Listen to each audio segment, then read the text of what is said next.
शिक्षा देते हैं। देखो एक बात बता दूं, हर जगह से हमको शिक्षा मिलती है जी महाराज। बच्चा जब माँ के गर्भ में होता है, हम आप सब माता के गर्भ में थे, तो जरा देखिए शिक्षा हमको अब भी आपको हमको शिक्षा मिलती है। तो बच्चा जब जीव माँ के गर्भ में रहता है तो परमात्मा उल्टा पड़ा रहता है, परमात्मा से कहता है हे ठाकुर जी आप कृपा करके हमको भगवान गर्भ से बाहर निकालिए। हम आप लोग कह देते हैं, बहुत से लोग होते हैं महाराज, आप लोग नहीं, कह रहे क्या नर्क क्या स्वर्ग, किसी ने देखा है नर्क क्या होता है?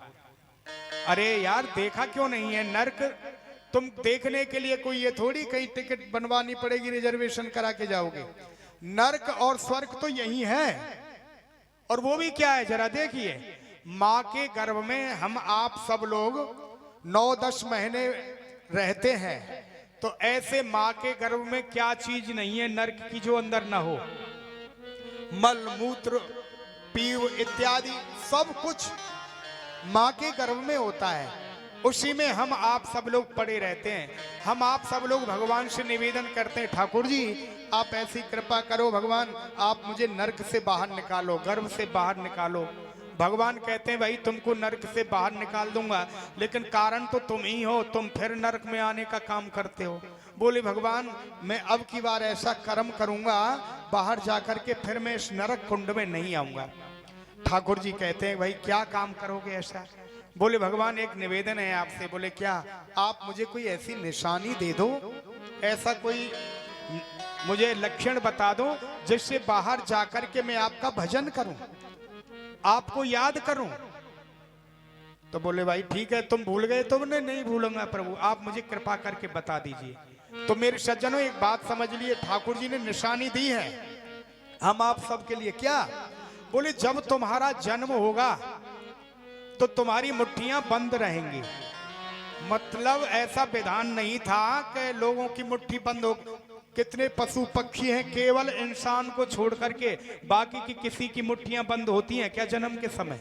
किसी की नहीं होती। हम लोग आप लोगों का जब जन्म होता है तो मुट्ठियां बंद क्यों होती हैं? ये कारण समझ लो। मुट्ठी बंद इसीलिए होती हैं कि ठाकुर जी कहते हैं भाई तुम्हारा जन्म होगा तो तुम्हारी मुट्ठियां बंद हो करके बाहर जाओगे, जन्म लोगे। बोले भगवान फिर?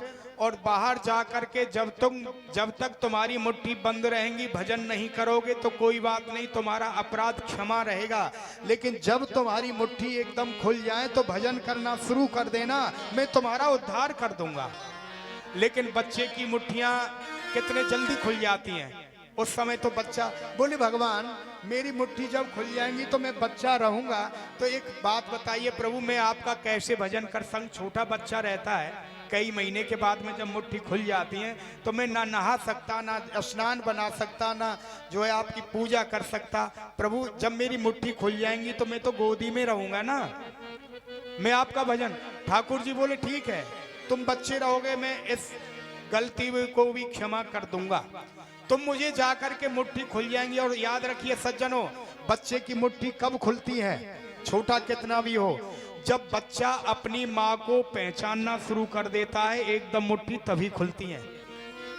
अनुभव करके देख लेना, बच्चा जब रो रहा है और रोते रोते छोटा सा बच्चा रो रहा है, मुट्ठी खुलने का समय 2, 4, 6 महीने के बाद जब रो रहा है उसे अन्य कोई लेता है तो बच्चा रोता है, और माँ जब छाती से लगा लेती है तो तुरंत जो है चुप हो जाता है। इसका अर्थ यह है कि मुट्ठियां खुल गई, बच्चे की पहचान शुरू, माता को पहचानना शुरू किया। बोले भगवान मैं इस चिट्ठी को भूल जाऊंगा तो दूसरी चिट्ठी डाल दीजिएगा। बोले दूसरी डाल दूंगा। बोले क्या डालेंगे आप दूसरे? बोले दूसरी चिट्ठी में ये डालूंगा कि जो तुमको करना है करिए, लेकिन दूसरी चिट्ठी आएगी तो तुम्हारे सर के बाल पकने लगेंगे, सफेद होने लगेंगे। महाराज बोले भगवान अच्छा? बोले हाँ। तो सज्जनों मुट्ठी बंद आई, वो भी चिट्ठी हम लोग भूल गए। अब दूसरी चिट्ठी आई है, सर के बाल सफेद हो गए। अब यहाँ आकर के हम परमात्मा से कितने आगे हो गए हैं। भगवान सफेद बाल करते हैं, हम अब तो डाई लगा लेते हैं। बूढ़े बूढ़े लोग 60-60 साल के लोग, यहाँ के नहीं ना, बाहर की बात है। आप लोग तो कोई मेहंदी वेहंदी नहीं लगाते हैं बालों में। अब हम लोग जो है सफेद बाल हो गए, डाई करा लेते हैं, भगवान सफेद करते हैं, हम अपने हाथ से अपना सर काला कर लेते हैं। पहले गालियों में कहते थे कारे मूड की, कहे ना ये कारे मूड की है, और अब हम अपने हाथ से ही काला मूड कर रहे हैं। हाँ, तो कहने का अर्थ अपने आप से। बोले भगवान इससे भूल जाऊं, बोले ऐसे भूल जाओगे तो एक चिट्ठी और डाल दूंगा। बोले क्या? बोले तू एक चिट्ठी ये रहेगी, इससे भूल जाओगे तो तुम्हारे मुंह के दांत गिर जाएंगे, हिलने लगेंगे, दर्द होगा, टीस चलेंगे, भोजन करने में परेशानी आएगी। इसका अर्थ यह है कि भाई बहुत भोजन किया, अब भोजन से मात्रा कम करके भजन करो, यह बात रहेगी। अब महाराज अब सर के बाल पक गए तो डाई लगाना शुरू किए।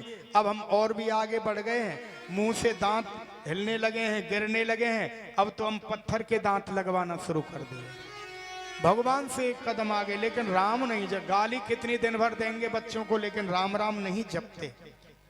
अब महाराज पत्थर के दांत लगवाना शुरू किया।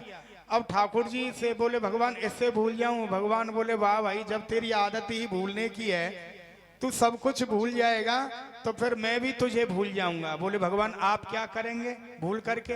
बोले तुम्हारे सबके बाल सफेद हो गए, नहीं भजन करोगे तो याद रखो फिर मैं तुम्हारा वारंट काटूंगा, वारंट काटूंगा।